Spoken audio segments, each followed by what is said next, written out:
تو سینیٹر صاحب بتائیے ذرا، چیلنجز کافی ہیں اور 2025 میں نے کہا کہ اختتام کو یہ لگتا یوں ہے کہ پلک جھپکتے گزر گیا، لیکن اس سال بہت کچھ ہوا. تو ظاہر ہے کہ میں عوام سے متعلق بھی آپ سے جاننا چاہوں گا کہ کیا ان کے لیے ہے، لیکن فی الحال یہ جو مذاکرات کی بازگشت ہو رہی ہے، انڈائریکٹ رابطے ہو رہے ہیں، میرا ایک سوال یہ ہے کہ اس وقت جو پوزیشن دیکھا جائے تو اس میں حکومت کو کیا پڑی ہے کہ وہ مذاکرات کرنا چاہے گی تحریک انصاف سے؟ بادی و نظر میں تو آپ ساری چیزیں آپ کی ٹھیک ہی ہیں، کس وجہ سے آپ لوگ مذاکرات کرنا چاہتے ہیں یا ولنگنس ہے اتنی؟ جی بسم اللہ الرحمن الرحیم. دیکھیں ویسے تو آپ کی بات درست ہے کہ ہمیں کوئی ضرورت نہیں ہے ان سے بات چیت کرنے کی. ہمارے پاس پاپولیرٹی بھی ہے، ہمارے پاس ووٹ بھی پورے ہیں، ہمارے پاس باقی معاملات بھی ہمارے صحیح ہیں، جو ضمنی انتخابات ہوئے ہیں اس کا رزلٹ بھی سب کے سامنے ہے. تو یہ تمام چیزیں ہمیں فیور ضرور کرتی ہیں، مگر اس کے باوجود وزیر اعظم صاحب نے جو ہے وہ مذاکرات کی اور بات چیت کی دعوت دی ہے، کیونکہ سیاست کے اندر معاملات بات چیت سے حل کیے جاتے ہیں. اور ہم بھی یہ چاہتے ہیں کہ جو ملک کے اندر ٹیمپریچر ہے وہ اور بہتر ہو، اور جو تناؤ ہے وہ کم ہو، اور پاکستان کو آگے لے کے جانے کی اور ترقی کرنے کی بات کی جائے، بجائے اس کے کہ ہر وقت ایک دوسرے کو گرانے کا ہی معاملہ رہے. تو اسی پس منظر میں جو ہے وہ پرائم منسٹر صاحب نے دعوت بھی دی تھی. اس سے پہلے بھی بہت دفعہ ہم دعوت دے چکے ہیں، اچھا، مگر وہ ہر دفعہ کوئی نہ کوئی اسی طرح کا کوئی حرکت ہو جاتی ہے، جس طرح بھی لاہور میں کی ہے انہوں نے، یا باقی یہ جو بیانیہ کھیل رہے ہیں، تو اس کی وجہ سے پھر سارا کام جو ہے وہ خراب ہو جاتا ہے. تو عمران خان صاحب کو تو انہوں نے تو سی او ڈی کے اوپر بھی انیشلی یہ آئے بھی تھے، اس میں میٹنگ میں بیٹھے بھی تھے، سب کچھ کیا تھا اور ساتھ بھی تھے، لیکن بعد میں پھر وہ اس سے مکر گئے. تو اب بات یہ ہے کہ اگر پی ٹی آئی سمجھتی ہے تو ہم تیار ہیں بات چیت کرنے کے لیے، لیکن ہمیں کوئی ایسا کوئی مسئلہ نہیں. تو یہ انڈائریکٹ رابطہ جو ہوا ہے ابھی، یہ کیا یہ سلسلہ کچھ چل رہا ہے، لیکن اس پہ آگے کیا ہوگا؟ دیکھیے رابطے تو ہمارے رہتے ہیں نا، کیونکہ ظاہر ملنا جلنا بھی ہے، ویسے بھی رابطے رہتے ہیں، اور ہم چاہتے بھی ہیں کہ معاملات جو ہیں وہ اچھی طرح سے ریزالو ہو جائیں.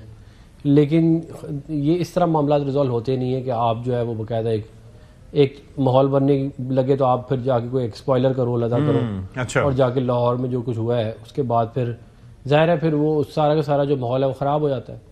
اور میرا خیال ہے کہ پی ٹی آئی کو بیانیے کی دنیا سے باہر آنا چاہیے اور حقیقت کی دنیا میں آنا چاہیے، جدھر عوام کے بے تحاشا مسائل ہیں ان کو حل کریں، بجائے اس کے کہ ہم ایک دوسرے کی ٹانگ کھینچتے رہیں. ٹھیک ہے. شوکت یوسفزئی صاحب، گفتگو سنی آپ نے سینیٹر صاحب کی، وہ کہتے ہیں کہ ہمارے پاس ظاہر ہے کہ حکومت بھی ہے، ساری چیزیں بھی ٹھیک ہیں، ایک پیج بھی ہے اور پاپولیرٹی بھی ہے. So do you agree with this notion?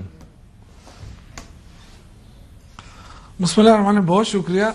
یہاں تک تو ٹھیک ہے کہ حکومت ہے ان کے پاس، لیکن پاپولیرٹی کی جہاں تک بات ہے یہ تھوڑا سا مزے کا خیز بات ہے. پاپولیرٹی تو دیکھیں، آپ نے ضمنی الیکشن کرا دیا، اس میں جھرلو پھیل لیا، اس سے یہ مطلب تو نہیں ہے نا کہ اس میں آپ کی حکومت کی جھرلو کہاں سے پھیل؟ اگر پاپولیرٹی ہوتی تو اب میرے خیال سے پاپولیرٹی ہوتی تو میرے خیال سے بلدیاتی الیکشن بڑے آن و شان کے ساتھ ہوتے.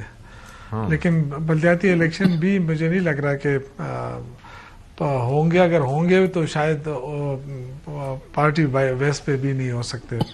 بہت ساری چیزیں ہیں، لیکن اصل چیز کیا ہے جو آپ نے انٹرو میں کہا نا، یہ ساری چیزیں اپنی جگہ، لیکن جو سیاسی استحکام نہ ہونے کی وجہ سے جو معاشی استحکام نہیں آ رہا، کیا یہ حکومت کے لیے بہت بڑا دھچکا نہیں ہے کہ ابھی تک تو یہ عمران خان کھیلتے رہے کہ جی ان کی وجہ سے معیشت تباہ ہے.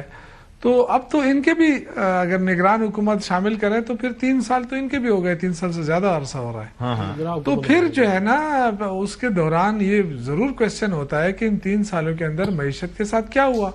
آپ تو ہمیں سفارتی وہ تو گنواتے ہیں کہ جی ہم نے یہ کامیابی حاصل کی، وہ کامیابی حاصل کی، لیکن آپ نے عوام کو کیا دیا؟ جو بیچارے رول رہے ہیں، بے روزگاری بڑھتی جا رہی ہے، کارخانے بند ہوتے جا رہے ہیں، توانائی کا بحران بڑھتا جا رہا ہے، اس طرف یہ آتے ہی نہیں ہے. تو ڈیفینیٹلی یہ ایک بہت بڑا پریشر ہے. آپ یہ نہ سمجھے کہ انہوں نے اچھا، لیکن I'll give you that شوکت صاحب، اور بڑے ان کے ساتھ اکثریت ہے. the thing that I like about you is کہ آپ جب بھی ہمارے پروگرام میں آتے ہیں تو آپ معیشت کا معاملہ ضرور اٹھاتے ہیں، اور میں نے اپنے پروگرام میں تذکرہ کیا، اور obviously I'm going to ask these questions to Senator Afnan as well کہ آپ کر کیا رہے ہیں عوام کے لیے. ظاہر ہے کہ it's part of the agenda، لیکن the thing is کہ یہ جو آپ کا بیانیہ یہاں پر ہے، آپ کی جماعت اس کے اوپر علل اعلان انہوں نے جو تحریک چلا رہے ہیں وہ بانی کی رہائی کے لیے، بانی سے ملاقات کے لیے، بانی سے ایکسیس کے لیے، کوئپی میں گورننس کے ایشوز پہ کوئی فوکس نہیں ہے، لیکن ادھر میٹ اینڈ گریٹ، ادھر یہاں رابطے ہوں گے، ادھر ادھر جائیں گے، یہ سارا چل رہا ہے. یہ جو بیانیاں معیشت سے متعلق یا چیلنجز سے متعلق یا عوام کو کیا دینا ہے، اس کے اوپر آپ کی پارٹی اب نہ اپنے جلسوں میں بات کرتی ہے، نہ ویسے کوئی بات کرتی ہے. وائی؟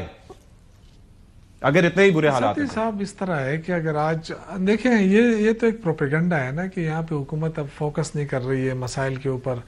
دیکھیں آج بھی ہمارا سیکورٹی ایشو کے اوپر بہت بڑا اجلاس ہوا، تقریباً ابھی تک جاری تھا. میں لیٹ اس لیے ہوا ہوں، صبح 2 بجے سے 1 بجے سے شروع ہوا تھا، ابھی تک جاری ہے. اور اس کا مین پوائنٹ جو تھا وہ یہ تھا کہ سیکورٹی کے چیلنجز. تو اس میں آئی جی نے بریفنگ دی تمام پی ایز جو کہ مجھے بھی اس میں اسپیشلی بلایا تھا اسپیکر صاحب نے. تو دیکھیں ایسا نہیں ہے، کام ہو رہا ہے ہر طریقے سے.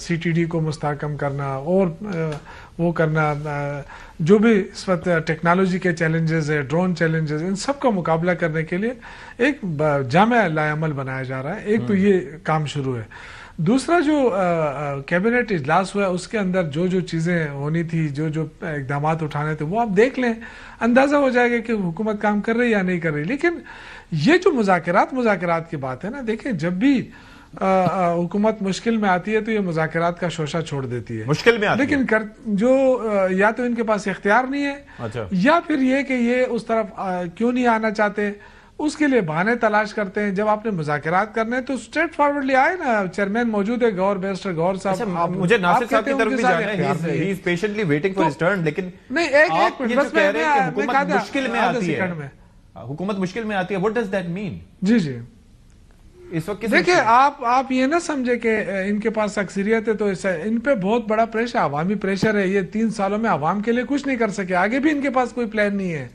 تو یہ نہ سمجھے کہ مطلب یہ بڑی سموتھلی حکومت چل رہی ہے، یہ بہت بڑے پریشر میں ہے. تو اس پریشر کو ریلیز کرنے کے لیے یہ شوشہ چھوڑ دیتے ہیں. لیکن اصل چیز جو ہے نا، دیکھیں یا تو ان کے پاس اختیار نہیں ہے، یا پھر یہ مخلص نہیں ہے، ڈرتے ہیں کہ یار ایسا نہ ہو کہ ہم ان کو راستہ دے دیں. تو دیکھو اسپیس بھی نہیں دے رہے ہیں. تو ہمارے پاس کیا آپشن رہ جاتے ہیں؟ ہمارے پاس یہی آپشن ہے نا کہ ہم پھر اسٹریٹ موومنٹ شروع کریں. ہم اپنی جو آئینی ہمارا جمہوریہ حق ہے، ہم وہ اپنے اسٹرگل کریں. جس عوامی پریشر کی آپ بات کر رہے ہیں، کیا اس سے حکومت کے لیے فائدہ ہوگا؟ میرا سوال یہ ہے کہ کیا اس سے ملک کو فائدہ ہوگا؟ جو آپ بات کریں عوامی پریشر کی، تو یہ ریزونیٹ کس طرح سے کر رہا ہے؟ لائک عوامی پریشر، ظاہر ہے کہ میں بھی اس پہ بات کرنا چاہ رہا ہوں کہ مسائل ہیں، لیکن عوامی پریشر آپ کو کیا انڈیکیٹرز ہیں؟ کیا سوشل میڈیا پہ جو عوام بات کرتے ہیں، یا سوشل میڈیا پہ جو ٹویٹس ہوتے ہیں یا پوسٹ ہوتی ہیں، اس سے آپ کو اندازہ ہو رہا ہے؟ کیونکہ آپ تو کوئی ان کا نیریٹو لے کے نہیں چل رہے، کوئی جلسے نہیں ہو رہے، یا جلسوں میں بات نہیں ہو رہی، یا لوگ پروٹیسٹ نہیں کر رہے. آپ کو کیسے اندازہ ہے عوامی پریشر کا؟ دیکھیں آپ دیکھیں کسان رول رہے ہیں، ٹرانسپورٹر رول رہے ہیں، اور جو عوام ہے وہ رول رہی ہے. ہم تو صبح شام عوام کے اندر ہی ہوتے ہیں نا. تو دیکھیں یہ عوام ہے نا، آپ ان کو کتنی دیر تک آپ ان کو مطمئن رکھیں گے؟ عوام کا جو اعتماد ہے وہ تو اٹھتا جا رہا ہے. تو آخر کسی نہ کسی وہ تو علاوہ پھٹ سکتا ہے نا. تو یہ چیزیں بڑی امپورٹنٹ ہوتی ہیں.